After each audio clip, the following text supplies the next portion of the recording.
Welcome, Jim. How are you doing? I'm doing great. It's St. Patty's Day, obviously. Patty's Day. So we're Happy St. recording Patty's here Day. at beautiful Pod Starters in Halifax, Nova Scotia. Welcome to the past. So today's episode 3 of the community game plan and shenanigans with Jim and Eric as usual. Yes, sir. Today we're going to be talking about the beautiful booming game. Of course, we're going to be talking about soccer and soccer in our community. So today we are going to have a special guest. We're going to have the director of United Dartmouth Football Club, Fawn Mulholland, come on and talk to us as well and give us some highlights about the club and what's going on in the community. Yeah, that's a definitely a great way to go. Both of us have had experiences with UDFC. Yep. I've played even before it became UDFC, which will be a cool little segue to what it is. Yes. Yeah, UDFC actually does put a bunch into the community, as people will find out. And again, if you're looking to get into the club or you have kids who want to play soccer, adults want to play soccer, they're a place to go. Yeah. So how did you start soccer? You mentioned you started with Forest Hills, didn't you? No, Porters actually, Lake? I started coaching in Porters Lake. Right. I started soccer with Cole Harbour when I moved here from Ontario. Right. I started soccer back in Germany when I was a kid, as one does. You pick a sport, and in Europe, you pick soccer. I do not know how to play hockey, so so I started with Cole Harbour and really stuck with it. Got me out of the house. My parents were able to get me out of the house. I made a really tight knit group really early on. I was living in Lake Echo, so being in Cole Harbour wasn't where most people were. So I only got to see these friends during the summer. So when soccer season came, I'm like, put me on the team. I need to be with this group. I went from Cole Harbour to Forest Hills. Played some tier 1 for a while. Realized a lot of my really close friends weren't going to be playing Tier 1, so I dropped down to House League. And we had similar stories. I didn't realize how close. it was it. Then I just started. I dropped down. I did assistant coaching. I did coaching. Stepped into Porters Lake when Porters Lake needed a head coach. I jumped into there. Went to coach at DU for a while, and found myself putting in a soccer club, like a soccer team myself, into UDFC as senior men's. Nice. So, Yeah, so similar to you, like I started soccer. I was introduced in the early 90s while I was living in Germany. When we moved back to Nova Scotia, to Canada, soccer, my two big sports previously were baseball and soccer. But when we moved back here, they ran at the same time. So my parents, my parents told me, well, you have to pick one or the other, and I went the soccer route mainly because I wasn't sitting around. I was on the field. I was moving. I was constantly moving. So I started back here with Dartmouth United DU, which then became part of the United Dartmouth Football Club. I started coaching back in Fredericton when I was living there. A funny story: a neighbor across the street from me, her kid was in middle school, came over to me one day and said, the school's about not to have a soccer team because they have no coach. Are you interested? I'm like, I've never coached in my life. Sure, why not? Definitely am interested. Yeah. So 7 years later of coaching varsity boys middle school soccer, then eventually moved back to Dartmouth area, and as soon as I could, I got back involved with UDFC and been coaching ever since. Started working on my C license and just trying to help out as much as possible. Yeah. It's not a slow thing. Like you figure, even just coaching, like you're go no matter what level you're at. You're pretty much go all the time. Yeah, I've primarily done A, but I've done some AA a couple seasons now, and it's quite hectic schedule-wise plus work, so it's fun. Yeah, so volunteering is it's a commitment, which I find a lot of people, it's just like, oh, why don't you just volunteer? It's like, just.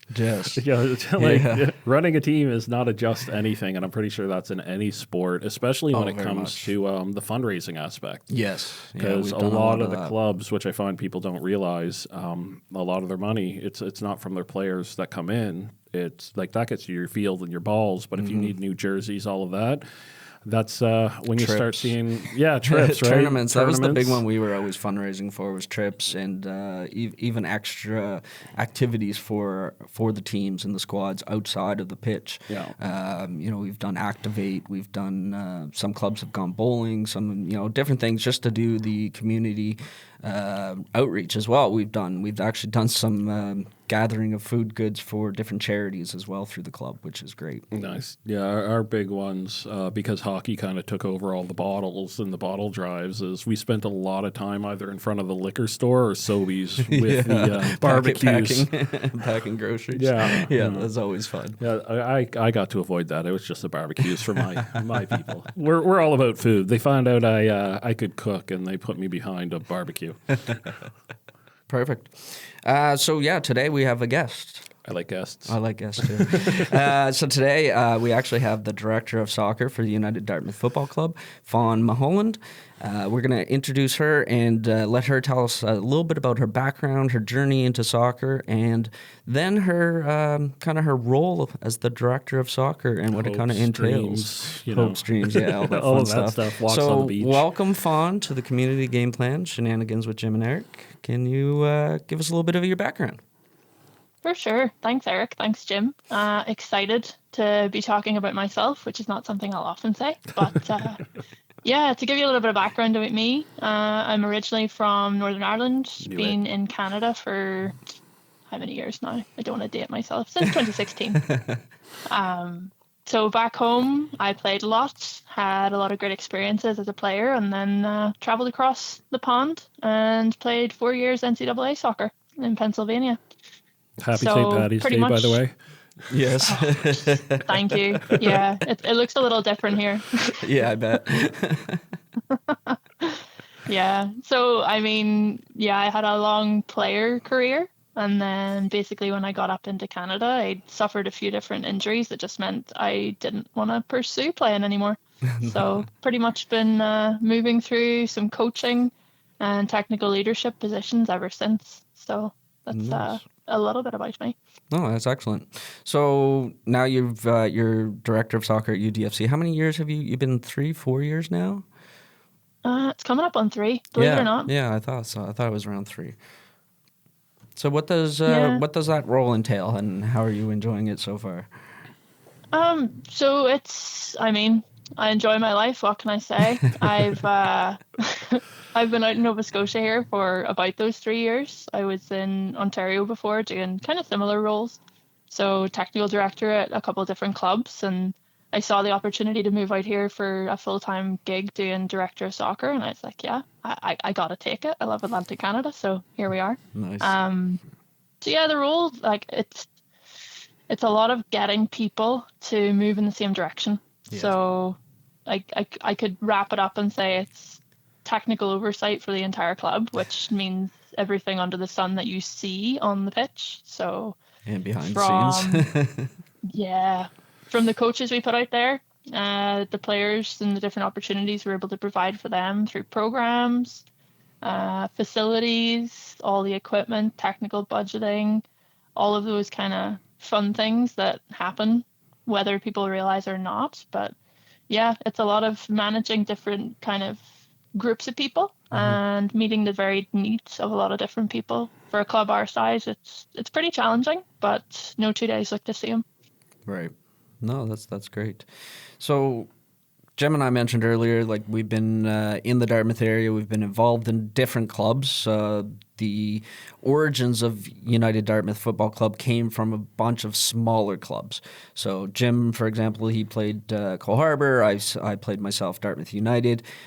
But can you share a little bit of the history of how UDFC came about and about how many years has the club been around? Because we're probably one of the larger in the HRM now, correct? Yeah, I actually think we're either the largest in the province. I can't confirm. We're one of two, basically. Right. Largest in the province. And potentially in all of Atlantic Canada. I'd But get behind TBD. that, yeah. Yeah, I wouldn't be surprised. No. Yeah. So as you mentioned, Cole Harbour and Dartmouth United, there was, of course, Eastern Passage and What it's Dartmouth like- FC as well. No, Porter's Lake didn't come in. Did they not come over to the fold? Those jerks. Porter Lake still. Sorry, has their Porter's own Lake. I, as somebody who used to coach for you, really think you should get on board that. Your words, Jim, not mine. Although we have open arms, always open arms. Happy to do it. Yeah, so like a lot of the people who brought those groups together are still in place doing one job or another at the club. I want to say 2018, the 4 clubs came together and in an incredibly aggressive timeline. So kind of founding people like Sheldon Miller, Rob Gillis, Susan Steele, who again are all still involved either in a board capacity at UDFC or as staff. Right. They basically dragged everyone kicking and screaming so that the 4 clubs could pool the resources a bit better and kind of meet the varied needs of the different communities too. What are some of the needs of the different communities? Since we are a community game plan kind of show, I'd like to know the tie into community. Yeah, for sure. So, I mean, to pull the 4 together, I think the logical thought process was, hey, this club's really good at kind of our grassroots level or recreational level and engaging a lot of members of the community in that fashion. And then other clubs, like my understanding, Dartmouth United was really kind of big on the competitive side of things. So when those were pulled together, I think it was to meet literally the different kind of playing ambitions of varied groups. But yeah, I mean, geographically, I think pulling them all together and offering programming across all of those areas is something that has been a big, strong suit for us. Like we've got better ability to get facilities local to folks. So accessibility is one of our core pillars. And I think that's a big kind of guiding star then in what we did to pull the 4 clubs together. Yeah. No, that's great. So that kind of leads into my next area of, building the supportive soccer culture. How is UDFC more than just the sports organization in our community? Yeah, I mean, so I've fondly called some of our older members or more tenured members the godfathers of Dartmouth soccer. And I think although that should be taken in kind of a joking manner, I think it's true. Like the people who have been invested for a long time in any of those entities continue to be incredibly invested. And I think that kind of encapsulates what UDFC is, which is a bunch of really loyal people who have just got the best interests of the players at heart. And they want to do the best kind of by the community that we're offering things to. So I'd say like that family sense and really the loyalty goes through generations is something that sets UDFC apart from probably some other clubs in the area. Yeah, no, that makes sense. No, definitely. Well, again, as somebody who's played for 2 different clubs that kind of merged in, it was it was very visible. The different level, like DU would get the number 1 practice times on the best field. We found ourselves as Cole Harbour practicing over on the pitch under the bridge. That was like all you could smell were the NS Power. Yeah, Nova Scotia Power. The smokestacks just rolling in on you.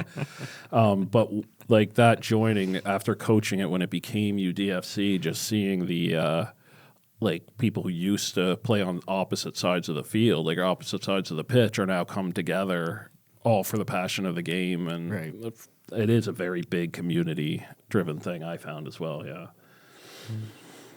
For sure. And honestly, to see how much people have come together in like just 7 years, the club is really young. Yeah. But everybody kind of brought their loyalties with them and just started to kind of swim in the same direction. Yeah, which is also why when I put together our senior men's team, you have the option to just pay the fee and do it all yourself, but the first people we contacted was UDFC because it was just an organization that already made sense. Yeah. So one of the other things I love about our club is the kind of the incentives that exist to support the diversity in our area and inclusion within the club. Can you talk a little bit about what the club has to offer for that and what they're doing to help create that inclusion around? For sure. I mean, straight off the top, we have good processes and people in place. Like we've got a DEIB committee, which I think is kind of your baseline. Yeah. It's what does that committee actually do thereafter, and how do they roll out programs through staff as well. So like some programs that we've had a lot of success with, and again, it goes back to that idea of being accessible and providing something for as many people as we can. But like some programs we've rolled out through that would be like our quiet soccer. So for neurodivergent kids, that was award winning this Yeah. past year with Soccer Nova Scotia.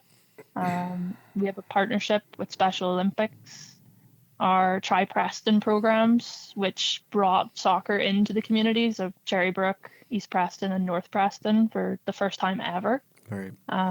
So those are some really, I think, like we go out to the communities that are underserved, and we're willing to kind of go the 80%, so they only have to come the 20% to actually get on the pitch. Beautiful. Yeah, I saw a lot of that. Grew up in Lake Echo, and some of the best players that I knew through junior high were never on the summer teams. Right. And I was just like, what is going on? But Yeah. I went to Creighton. Right. So my junior high was the majority of East Preston Yeah.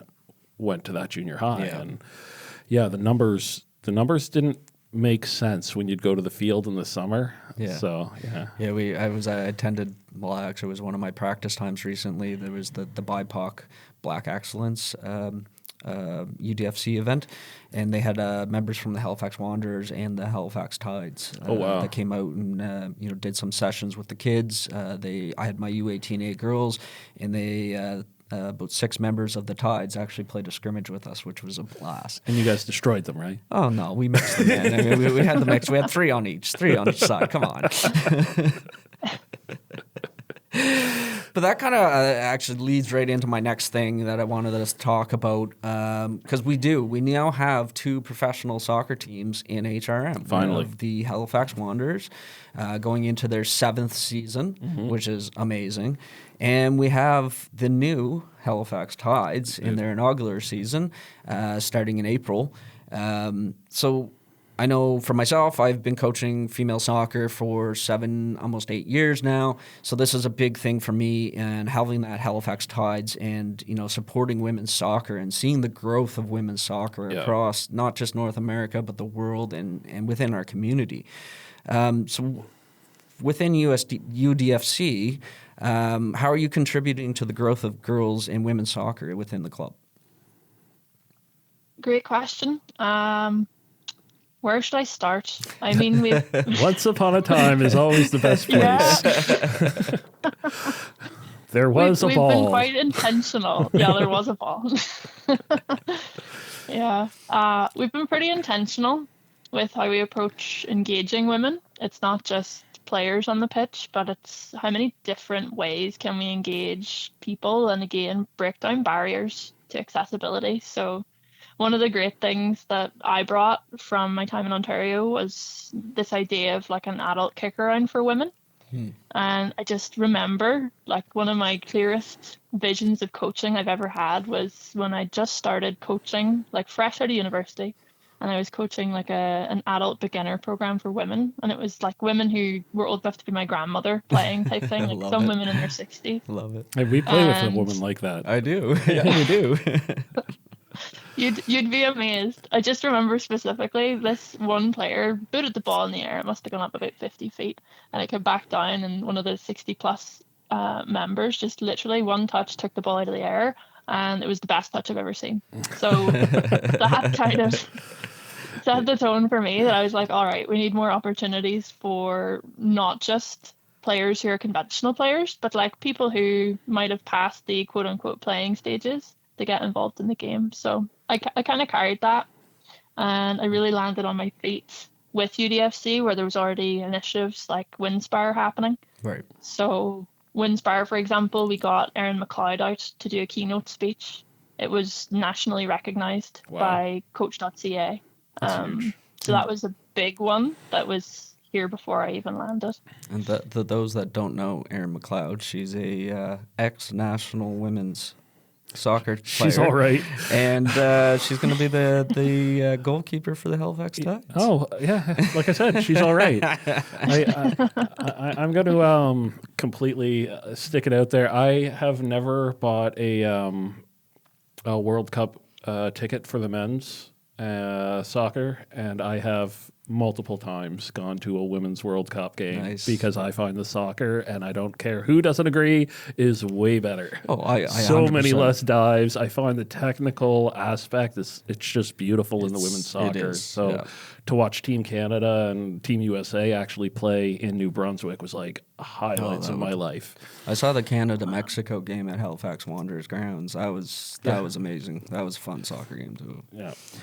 So we'll continue on. I mean, within DFC, you encourage, or what's something that you guys are encouraging more women to step into the coaching and leadership roles? I know Soccer Nova Scotia recently held a all-female C license, I believe it was, training. And you guys took part of that? Yeah, I'm helping to facilitate that, which is really fun. We've got, I want to say, about 18 different coaches at the moment in She Can Coach, which is done by Canada Soccer. It's basically fully funded courses, either community level, so your very entry level ones, or this more recently, the C Diploma. So we've got 8 different coaches there, which I want to say those numbers make us probably the most prevalent club within the She Can Coach programs. So we're really taking advantage of those opportunities and kind of encouraging our coaches to get involved. That's wonderful. Yeah, things I didn't know. Yeah. No, we're very fortunate that even myself, like I'm taking advantage of She Can Coach grant money towards my A diploma. That's amazing. I wish that kind of stuff was along earlier. I had my mother coached my team for a while. Go figure, my mom in soccer, right? My mom does everything. My sister was our manager for our team when I was Cole Harbour, but again, she probably would have stepped up, but she just, didn't have time for the courses, didn't have the money for the courses, like she had to put it into school. And they were like really, they were interested in soccer. Like my sister was my favorite manager, but it's because she wasn't afraid putting us in our place. Right. But again, same with anytime as somebody who coached girls as well, like needing a woman on the sideline, like finding that assistant coach or that manager to come in and like volunteer their time was really difficult. I could have picked like a guy from anywhere. Yeah. But to find that woman's support, that female support on the pitch was just I've been fortunate. My girlfriend Tanya has kind of followed my tracks and has gone into the coaching world. So she's my usually my number one assistant, and it's great because I always have a female with me. Yeah. And I'm coaching female soccer, so it just goes hand in hand, which is I love, and it's time for us. Right. Yeah. All right, so I'm going to shift. Maybe talk about. I know there's so much going on within the club, and there's new incentives coming for player development and coaching. Could you maybe talk a little bit about what the new incentives are for player development and even the coach development within the club? Sure. Yeah.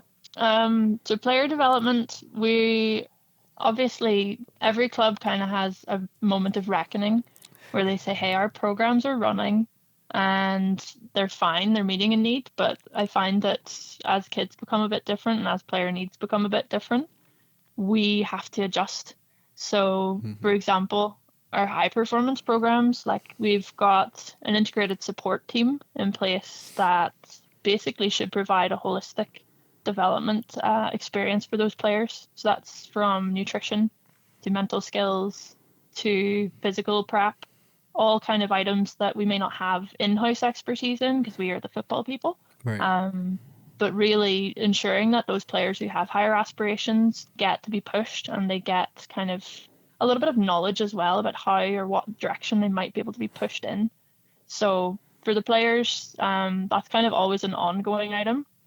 With our coaches, we have in place now a few different mechanisms to just ensure that they're kind of aligning with what we'd like to put out on the pitch. So do the sessions look like what we'd be proud to put on? And all of this kind of comes back at full circle to where we're able to say, hey, coach, like we really value your time. And we're able to give kind of a stipend to our coaches now too, which is awesome. A big win for me in my 3 years. That's huge. Yeah. Do you have any questions on? What I want to know is for the millions and millions of people who are listening to this, who are going to be following, on our podcast as we grow. What would you have to say to the people of the area? Like, what do you have going, or something you'd like them to know about UDFC, be it an initiative you're doing or just a basic bit of UDFC advice? That's a tricky one. Thanks. One thing. For millions and millions of people are listening. I No pressure. I could go on a rant of a few things myself, but that's from my side of things. What do you want the people to know? We're always trying to be better. And I think the one thing you'll get at UDFC that you might not get elsewhere is an ear that legitimately is listening to your feedback and willing to make changes and improvements where that feedback is warranted. So, like, it doesn't fall on deaf ears. We are very much embedded in the community and respect that the community built this club. Like, I'm not coming in here and imposing my way over the community. I think it's really important to build it kind of all together, and we have to give the people who are part of the community and the people who are ultimately paying in and members of the club that degree of influence that they might not get elsewhere. That's great. Yeah, I like it. And what kind of for the coaches, like say Eric decided he wanted to play, a little more soccer, and does coaching get him some kind of nudge into a team? Does the club cover his fee for that, or what's going on now? No, I'm not looking for another team to play on. Eric, are you looking to play? No? Don't know if my knees can hold up much longer. That's fair. I mean, one free place you can play, we have a coaches kick around well, we've got men's and women's split out. We did have co-ed, and then we had a couple too many injuries, myself included in that co-ed. So we kind of branched out into, all right, our adult kick around programs, coaches play free, come on ahead. And then obviously the sense of community around, like if people are looking for the higher level teams, so metro teams or teams in NSSL even, then we have kind of those connections where we can nudge people in the direction of the teams, and then they're free to spend their stipend however they wish. That's wicked. Yeah. You can spend what we give you however you'd like a regular job.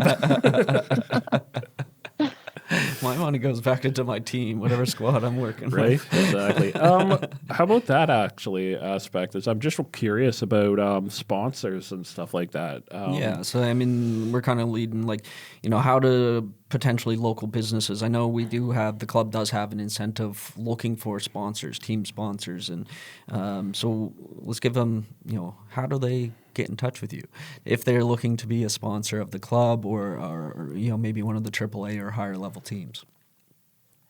Yeah, so again, back to that kind of being almost an open door policy. Like it is really as simple as reach out to our info mailbox and it will get to wherever it should be. We've got a new executive director starting tomorrow. So Nino, who was formerly at Soccer Nova Scotia, is coming in and will be kind of leading the business side of house. So I think we'll be really, name drops. Yeah, if you're in the soccer community, you know Neo.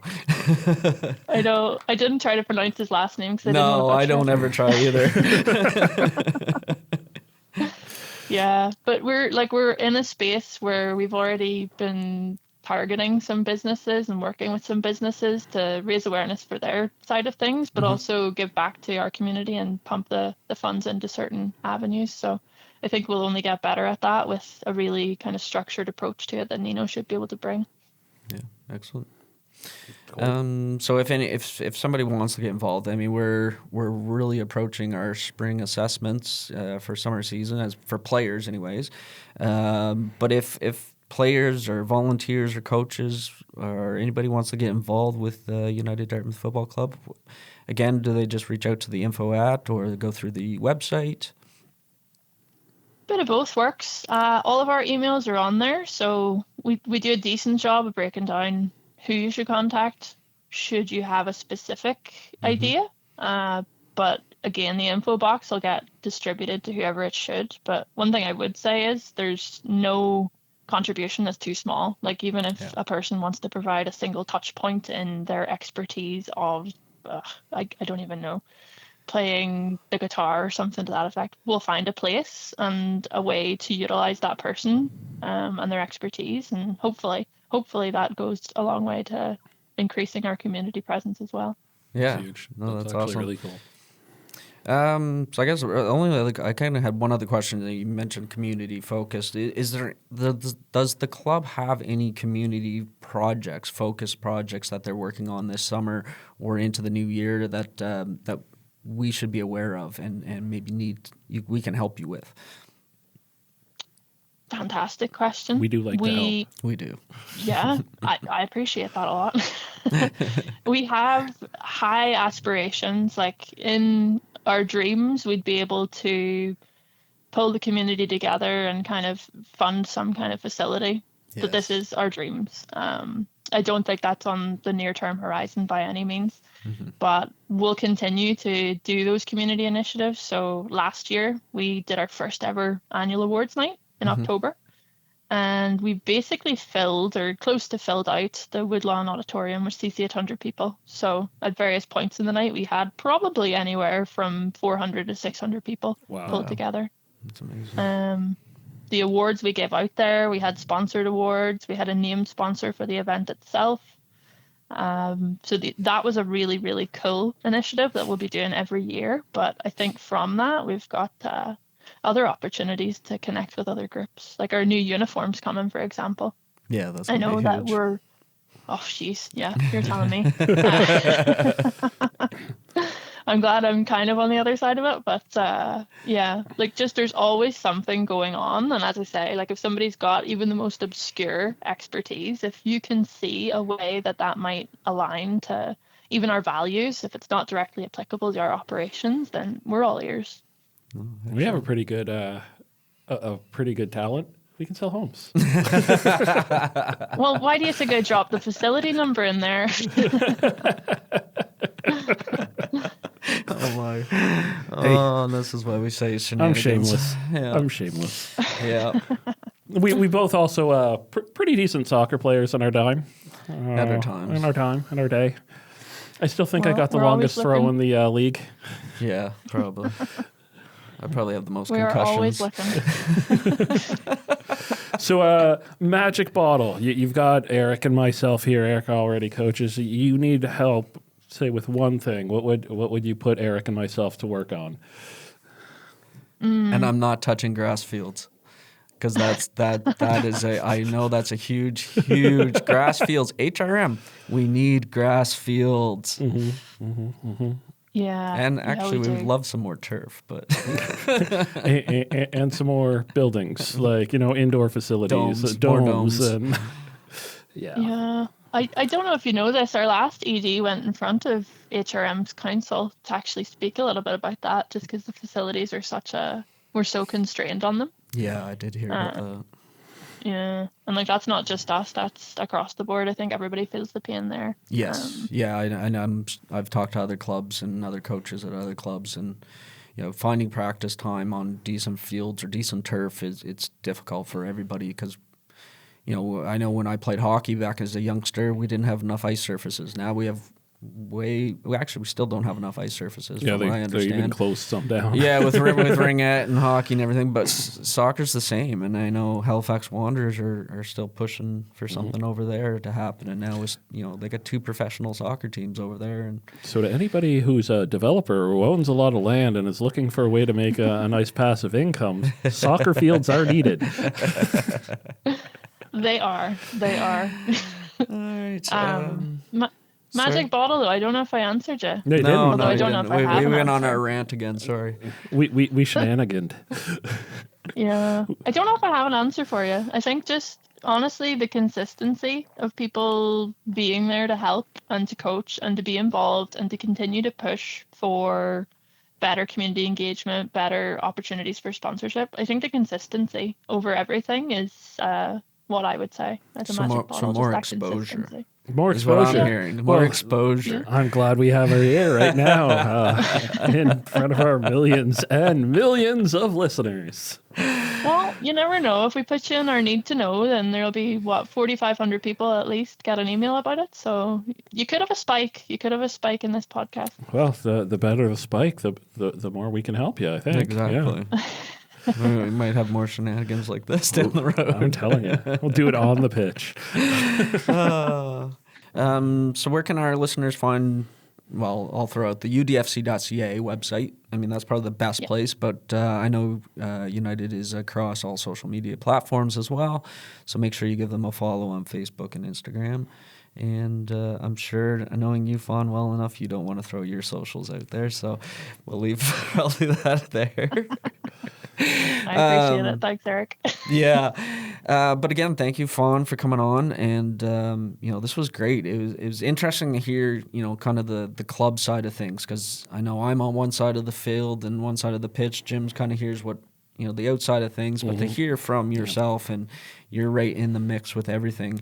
Is there anything that you would like to, last minute words that you would like to throw out to the community?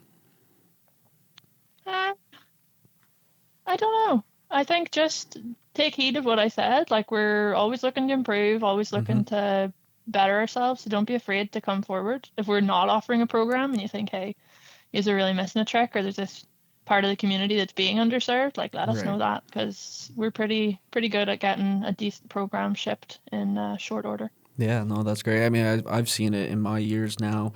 With, like you mentioned, Quiet Soccer earlier, that initiative was huge. That's probably an area that wasn't never existed. Utilized. Right? Yeah. So it's just helping and getting more people involved in sports in general, right? For sure. Solid. Excellent. Well, thank you again, Fawn. So Director of Soccer at United Dartmouth Football Club. If you're looking to spend some time out in the sun this summer, make sure you go find a local soccer pitch and watch some of the local soccer. There's tons of talent. And now with 2 professional soccer teams in the city, it's just another avenue for our local players to actually have a career in soccer, which is absolutely amazing. And it's something we've never had. No, we never had that. We had nothing. We had to pretend we were amazing. Yeah, we still do. Yeah, exactly. And for anybody who has heard this with the UDFC and decided they really want to move into the area and have their kids or play themselves, we've got the connections. And, if you're moving into the catchment area for UDFC, we'd be more than happy to sell you in and let you help you buy your home. Yeah, we'll get you in touch with the club and make sure that your kids are enjoying their soccer experience. Exactly. And if they're not, we can go in and complain for you. All right, we'll wrap it up there on that note. So thanks again, Fawn, and we hope you have a great day and enjoy the rest of your St. Paddy's. Thanks, guys. Enjoy the Monday. All right, thank you. Cheers. Bye. Hey, bye. All right. So, basically, nice little recap for those of you who are sticking along and following suit and keeping score. As I like to say it, UDFC, being a major player in the community and only growing, they are admittedly not perfect, but willing to take advice, anything you have to offer, be it soccer, playing guitar. They will find a place for you in their community. And I think that's what the important part is to be honest, for me, the big thing that was said is they're a soccer club who are willing to make room for anybody, any talent. They'll find a way to use that. Yeah, and one of their catch things is soccer for life, right? Yeah. It's from the tiny tots all the way up into your 20s, 30s, 40s, 50s, 60s. Yeah. They do have those, the kick-arounds, I guess they call them, the all-women's kick-around, which is for all ages, and same with the men's side of things, which is great. I've attended some of those myself, and you meet new people, you meet other coaches in the club, because we're always going in different directions. There's many times I don't meet other coaches, so to go to those kick-arounds and meet new people is great. Yeah, so, and not to mention the fact that they embed themselves into the community with the initiatives and trying to meet people halfway, if not more, to give everybody the chance to play. That's kind of what makes it, like, in my mind, it was always the cheapest thing to play, and it's not even the cheapest, but it is so inclusive. Yeah. And that's what they're highlighting is the whole aspect of community and growth. Yeah. No, that's excellent. So, make sure you look up United Dartmouth Football Club or udfc.ca. So we're going to wrap things up. So, Jim, where can everybody find you on social? I am on socials. You are on social. You're on Insta? The real estate team. You can definitely find me as one of the two people who will get back to you right away if you want to leave a message on Facebook or Instagram. And then I have my own as well, which is... I believe my Instagram's a little more hidden because it's about green real estate because I am green certified. But yeah, you can find me. You type in my name, you're going to find me. Yeah, same here. Eric Holman Realtor on Instagram, and Eric Holman. Just search Eric Holman, you'll find me. Yeah. I come up everywhere. Not hard to find. So again, we are the real estate team at eXp Realty of Canada, and when you're ready to move with the team. Move with the team, and this has been the community game plan with Jim and Eric. Shenanigans all with Jim day and Eric, long. as we always do. Happy St. Patty's, everyone. Have a great day.